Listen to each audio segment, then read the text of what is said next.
오늘의 말씀은 창세기 21장 8절부터 14절까지 말씀입니다. 우리 한 절씩 교독하겠습니다. 아이가 자라매 젖을 떼고 이삭이 젖을 떼는 날에 아브라함이 큰 잔치를 베풀었더라. 사라가 본즉 아브라함의 아들 예굽 여인 하갈의 아들이 이삭을 놀리는지라. 그가 아브라함에게 이르되 이 여종과 그 아들을 내쫓으라. 이 여종의 아들은 내 아들 이삭과 함께 기업을 얻지 못하리라 하므로 아브라함이 그의 아들로 말미암아 그 일이 매우 근심이 되었더니 하나님이 아브라함에게 이르시되 내 아이나 내 여종으로 말미암아 근심하지 말고 사라가 내게 이른 말을 다 들으라. 이삭에게서 나는 자라야 내 씨라 부를 것임이니라. 그러나 여종의 아들도 내 씨니 내가 그로 한 민족을 이루게 하리라 하신지라. 함께 봅니다. 아브라함이 아침에 일찍이 일어나 떡과 물 한 가죽 부대를 가져다가 하갈의 어깨에 메워주고 그 아이를 데리고 가게 하니 하갈이 나가서 브엘세바 광야에서 방황하더니. 아멘. 네, 지난 주일에 우리는 오랜 세월을 기다렸다가 그 기다림의 끝에 비전이 성취되는 그 아브라함에 관해서 함께 나눴습니다. 이 모든 성취는 하나님의 말씀대로 다 된 것이죠. 하나님의 말씀은 현실이 됩니다. 물론 비전이 성취될 동안 수많은 사건들과 일들이 있었지만 끝까지 포기하지 않고 아브라함은 하나님께 잘 붙어 있었어요. 딱 붙어 있었죠. 그리고 그 결과로 무엇과도 바꿀 수 없는 참 기쁨을 얻게 된 것입니다. 우리도 그렇잖아요. 때로는 좀 포기하고 싶고, 이렇게 신앙생활 하는 것도 좀 그렇고, 실망스럽기만 하고, 사람들 보니 그렇고, 나에게서 무슨 어떤 비전이 성취될까? 그런 생각이 들 때도 있습니다. 하지만 마지막까지 포기하지 않고 참 포도나무이신 예수님께 딱 붙어만 있다면 주님으로부터 참 기쁨과 소망을 얻을 수 있게 될 것이고, 그렇게 살아가는 우리는 그리스도의 향기를 전하는 자로 멋진 인생을 살아갈 수 있게 될 겁니다. 자, 이렇게 소망을 이루고 자녀까지 아브라함이 생겼기 때문에 나머지 인생 그냥 앞으로 탄탄대로고 펼쳐질 줄 알았는데, 참 신기한 게 빛이 강하면요 어둠도 강합니다. 그토록 원하고 바라는 것을 얻고 그토록 기뻐했는데 이상하게 그것 때문에 갈등과 어려움이 시작되는 것이죠. 성공의 이면에 감춰져 있는 갈등 요소, 그것이 성공함과 동시에 성공이 확 뛰어오른 것과 동시에 갈등 요소도 확 함께 치솟아 오르게 되는 거예요. 우리 역사를 봐도 그런 비슷한 사건이 있었잖아요. 일제 치하에서 신음하고 있었던 우리나라 백성들, 한민족들이 일본만 물러나게 된다면, 해방만 하게 된다면은 우리 민족들이 이제 탄탄대로를 걸으면서 다 해결되고 자유롭게 살아갈 수 있을 것 같았는데, 8.15 해방을 이루고 나니 어떻습니까? 일제의 공백이 있던 그곳에 소련이 들어오고 미국이 들어옵니다.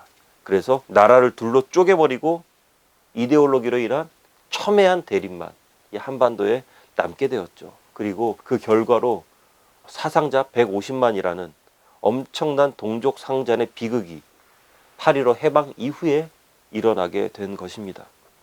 아무도 예상 못했을 거예요. 아브라함도 그렇죠. 자녀만 생기면, 이삭만 태어나면 이제 모든 근심 걱정이 다 사라질 줄 알았는데, 그동안 내재되어 있어서 수면 아래에 깊은 곳에 잠겨져 있던 갈등의 잔재물인 이스마엘, 이 이스마엘에 관한 문제가 표면화되어서 확 이렇게 드러나게 된 것입니다. 이삭이 태어날 당시에 이스마엘의 나이는, 지원아, 한 몇 살쯤 됐을 것 같아? 14살. 14살이야. 저번 주에 내가 펠스라고 기억하고 있어. 맞아. 그랬지, 그치? 자, 14살. 요즘으로 치면 중2입니다. 무슨 말이 필요합니까? 중2. 끝입니다, 그냥. 예. 이삭이 태어나기 전까지만 해도 이스마엘은 자기 세상이었어요. 대부족의 모든 사랑과 관심이 이스마엘 자신에게 다 쏠리고 있었죠. 그런데 그것이 갑자기 태어난 동생에게로 다 이동해 버립니다. 자신에게 있었던 모든 사랑이 썰물 빠지듯이 한 번에 싹 빠져나가 버려요. 이게 그렇잖아요. 왜?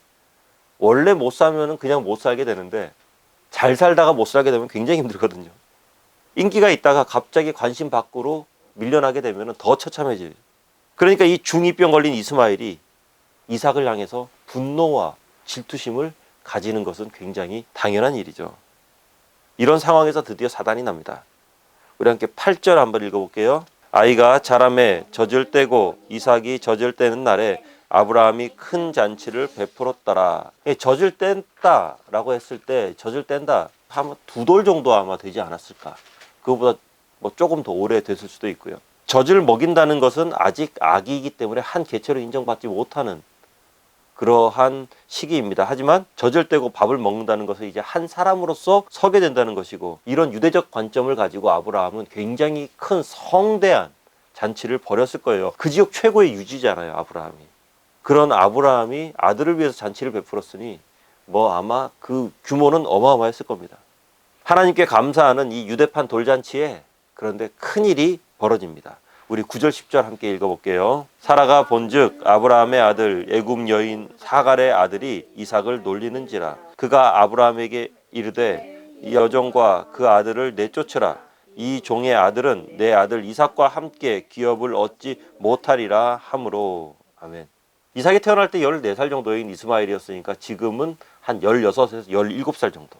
중이병 올 나이지. 중이병 이제 지나가가지고 이제는 좀 더 몸이 남자의 몸으로, 성인의 몸으로 이렇게 자라나는 그러한 시기죠.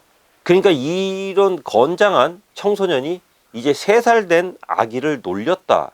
우리말 성경에는 9절 하반절을 보면 이삭을 놀리는지라 라고 되어 있는데, 영어 성경을 보면은 mocking 이라고 되어 있어요. 이것은 조롱한다, 희롱한다 라는 의미인데, 이게 어디에 또 비슷한 같은 어원의 말이 단어가 사용되냐면은 예수님을 희롱할 때, 십자가에 있던 예수님을 희롱하고 조롱할 때 이 사용된 말과 같은 어근을 가지고 있습니다. 그러니까 이거는 단순히 어떤 조롱하고 희롱 뭐 이런 걸 떠나서 굉장히 질이 나쁜 거예요. 굉장히 질 나쁜 말이죠. 생각해 보세요. 17살짜리, 그러니까 지금으로 치면 한 고등학교 2학년 정도 되는 아이가 이제 2돌 정도 된 아기에게 아주 질 나쁜 행동을 했다. 그게 어떤 건지는 정확하게 모르겠지만 아주 질이 나쁜 것으로 조롱하고 희롱했다는 것이죠. 그러니까 우리 하갈 마나님 어떻습니까? 한 성깔 하시잖아요. 사라 마나님이죠. 한 성깔 하시죠, 그죠? 바로 폭발해 버립니다. 17년 전에 이스마엘을 임신하면서 하갈이 어떻게 됐어요? 오버하면서 선 넘던 하갈, 막 단박에 내쳐버렸던 그 성질머리, 17년이 지나도 다시 튀어나오죠. 아마 사라는 이렇게 생각했을 거예요. 지금도 이러는데 나중에 이스마엘이 자기 세력을 가지게 된다면 분명히 이삭에게는 치명적인 불안 요소가 될 것이다. 결국 아브라함에게 요구해서 이스마엘을 쫓아내자라고 이렇게 이야기합니다. 그래서 11절 말씀을 보면은요, 아브라함은 큰 근심에 빠지게 돼요. 우리 입장에서는, 그리고 사라의 입장에서는 이스마엘은 그냥 이스마엘일 뿐입니다. 그런데 아브라함의 입장에서는 어떻습니까? 17년 동안 내가 기른 아들이에요. 얼마나 많이 정들었겠어요. 이삭이 태어나기 전까지만 해도 아마 이스마엘이 약속의 아이일지도 모른다는 그런 생각을 하고 있었을지도 몰라요. 얼마나 애지중지 키웠겠습니까? 갈등이란 게 꼭 이런 식으로 찾아오죠, 그죠? 나랑 상관없는 제3자와의 갈등이 막 일어나게 된다. 그럼 어떻게 합니까? 근심 고민 걱정 안 합니다. 법대로 해 하면서 그냥 딱 끝내버려요. 하지만 가족은 그렇지 않습니다. 어떻게든지 해결을 봐야 되고 그것으로 인해서 참 곤란하게 되는 것이죠. 그렇다고 해서 예전처럼 사라에게 전권을 위임하자니, 이 사라 그 성질머리 알잖아요. 그럴 수도 없고요. 큰 갈등에 빠집니다. 하지만 이때 하나님께서 오셔서 말씀해 주시죠. 12절 말씀 함께 읽겠습니다. 하나님이 아브라함에게 이르시되 내 아이나 내 여종으로 말미암아 근심하지 말고 사라 내게 이른 말을 다 들으라.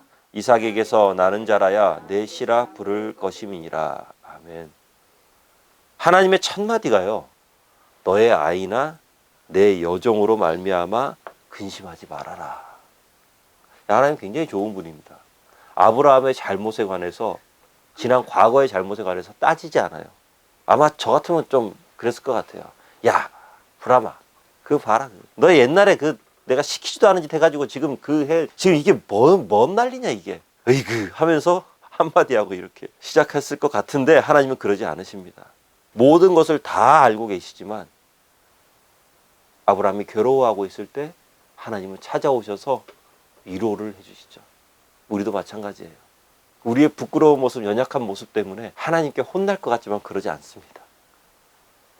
하나님 안에 머물러 있는 우리에게 하나님께서는 다가오셔서 위로해 주시고 격려해 주십니다. 그리고 우리 힘으로 해결되지 않을 것들을 하나님께서는 해결해 주시죠. 이사야서 41장 10절 말씀, 우리가 너무나도 좋아하는 말씀이잖아요. 두려워하지 말라, 내가 너와 함께함이라. 놀라지 말라, 나는 내 하나님이 됨이라. 내가 너를 굳세게 하리라, 참으로 너를 도와 주리라. 참으로 나의 의로운 오른손으로 너를 붙들리라. 하나님께서 꽉 너를 붙들어 주겠다. 우리를 붙들어 주겠다. 아브라함이 하나님의 말씀으로 용기를 얻고 다시 일어납니다. 그렇듯이 이런 하나님의 약속의 말씀을 붙들고 지금 혹시 주저앉아 계신 분 계시다면 벌떡 일어나시기를 주님의 이름으로 축원합니다.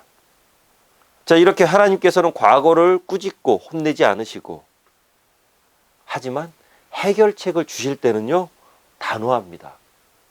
타협점이 없어요. 과거를, 죄를 꾸짖지 않지만 그 죄에 대한 솔루션을 하나님께서 제시하실 때는 정확하게 제시하십니다. 타협점을 찾아볼 수가 없습니다. 사라가 비록 꼭지가 확 돌아가지고 쫓아내야 된다고 막 이렇게 막 바가지 긁으면서 한 얘기지만 그 얘기가 맞다는 거죠.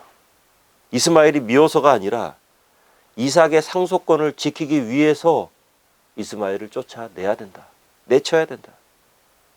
여기에서 우리는 중요한 역적 메시지를 한 가지 발견하게 되는데요. 만약에 아브라함이 정 때문에 이스마엘을 쫓아내지 못하고 이삭과 함께 키운다면 아마 모르긴 몰라도 한 두 가지 문제 정도가 발생하게 될 것 같습니다. 먼저는 집중력이 분산됩니다. 이스마엘도 자식이거든요. 그리고 이삭보다 훨씬 컸잖아요. 그렇기 때문에 신경이 그쪽으로도 쓰일 수밖에 없어요. 그러면 이삭을 하나님 앞에서 바르게 양육해야 되는데 그 에너지가 다른 데로 쏠릴 수밖에 없습니다. 그리고 두 번째로는 이삭에 대한 이스마엘의 공격은 계속될 거예요.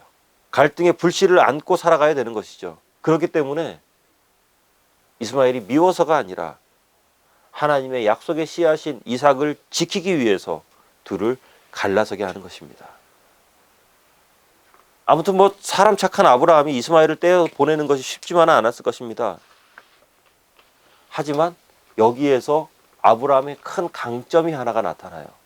그게 뭐냐면은 그렇게 우유부단하면서 때로는 막 이렇게 하지도 못하고 저렇게 하지도 못하는, 그래서 사라에게 막 이렇게 정권을 위임해버리기도 하는 그런 아브라함에게서 최고의 강점이 뭐냐? 하나님의 말씀이 나타나면은 곧바로 아브라함은 순종한다는 거죠. 순종이 굉장히 빠릅니다. 하나님께서 말씀하시고 바로 다음 날이죠. 14절 말씀을 보면은요, 다음 날 바로 일어나서 물이랑 빵이랑 딱 챙겨줘서 바로 보내버립니다. 고민하지 않습니다. 그런 생각을 해봤습니다. 만약에 아브라함이 하나님의 그런 말씀을 듣고 하루 이틀 정도 고민했다면 내쫓을 수 있었을까? 못 보낼 것 같습니다. 굉장히 중요한 영적 교훈입니다. 순종은요, 미루면은 힘들어집니다. 그러니까 하나님께서 우리가 말씀하실 때, 하나님께서 우리에게 거룩한 영적 부담감을 주실 때, 그때가 순종할 때예요. 그렇게 영적 부담감이 팍 왔는데, 하나님 좀 고민 좀 해보겠습니다. 내가 이게 지금 당장 이거 가계 부채도 좀 있고 자동차 할부금도 지금 얼마 전에 바꿨는데 할부금도 많이 남았고, 거기에다가 지금 아이들의 또 크고 있어서 학원비도 많이 들어가고, 이게 좀 쉽지 않을 것 같은데 하나님 조금 지난 다음에 하면 안 될까요? 이런 계산하기 시작하면은요, 순종이 굉장히 힘들어집니다. 나중에 시간이 많아지고 여유가 생기고 체력적으로 경제적으로 뭔가 좀 더 나아지면 그런 날이 근데 과연 옵니까? 제 인생 좌우명 중에 하나가 그겁니다. 하나님 앞에 순종할 때는 바로 그 자리에서 고민하지 않고 즉각적으로 반응한다라는 거. 저도 사람인지라 고민을 하거든요. 그런데 고민하면 고민할수록 순종을 해야 될 이유가 생기는 게 아니라 순종을 하지 말아야 될 이유만 더 많이 생기더라고요. 그렇기 때문에 고민하지 말고 바로 순종하는 거죠. 하나님이 말씀하실 때 즉각적으로 순종하세요. 그러면 갈등이 적어지고 하나님의 능력이 우리에게 임하게 될 줄로 믿습니다. 오늘 함께 나눈 이스마엘과 이삭의 갈등은 우리에게 또 한 가지 큰 교훈을 주는데요.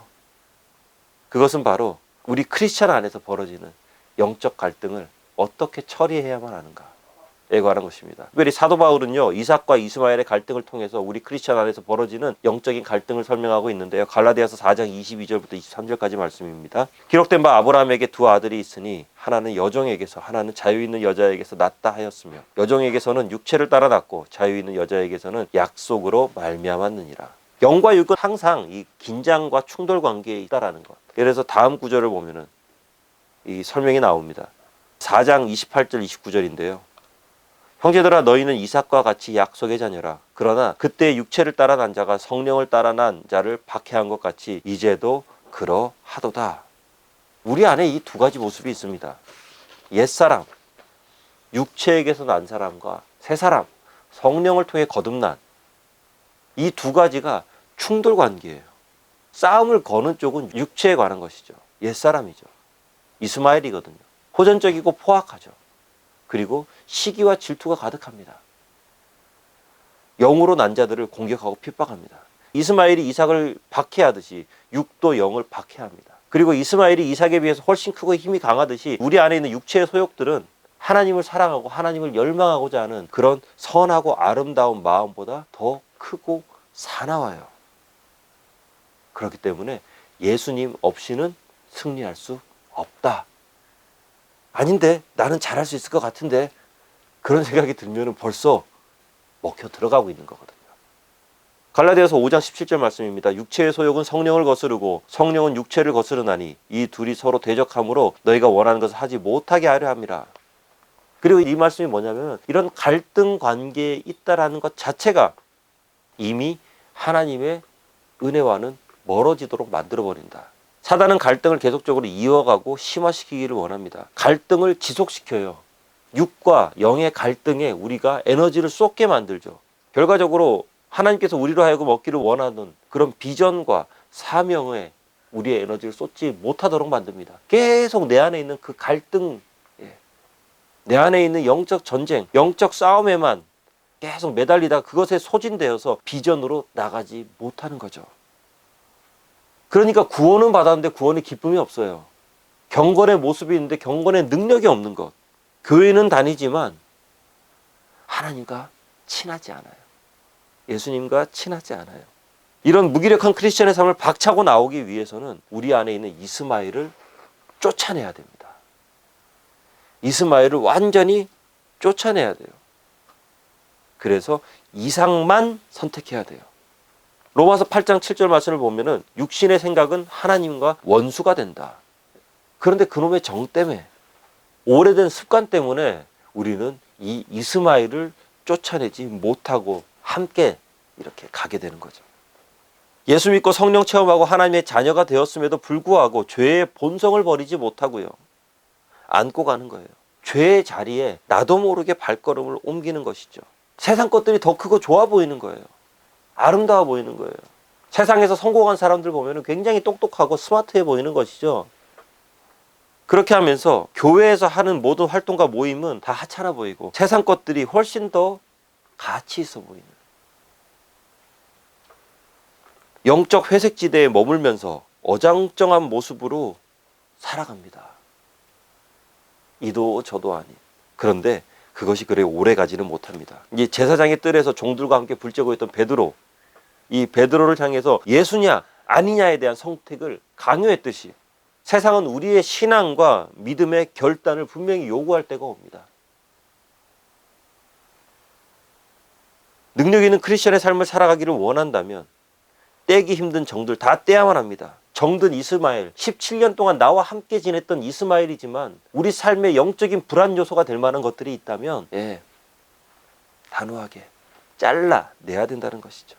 갈라디아서 4장 30절 31절 말씀입니다. 그러나 성경이 무엇을 말하느냐? 여종과 그 아들을 내쫓으라. 여종의 아들이 자유 있는 여자의 아들과 더불어 유업을 얻지 못하리라 하였느니라. 그런즉 형제들아 우리는 여종의 자녀가 아니요 자유 있는 여자의 자녀니라. 물론 이스마엘을 쫓아내는 것 쉽지 않습니다. 그리고 이것을 쉽게 생각해서도 안 됩니다. 그렇기 때문에 이것이 쉽지 않기 때문에 많은 분들이 예수님과 함께 이삭과 함께 살아가면서도 죄와 함께 이스마엘을 어느 한쪽 구석에 살짝 이렇게 넣어놓기를 원하는 거죠. 하지만 하나님께서는 우리 안에 있는 그 이스마엘을 단호하게 쫓아내라고 말씀하시죠.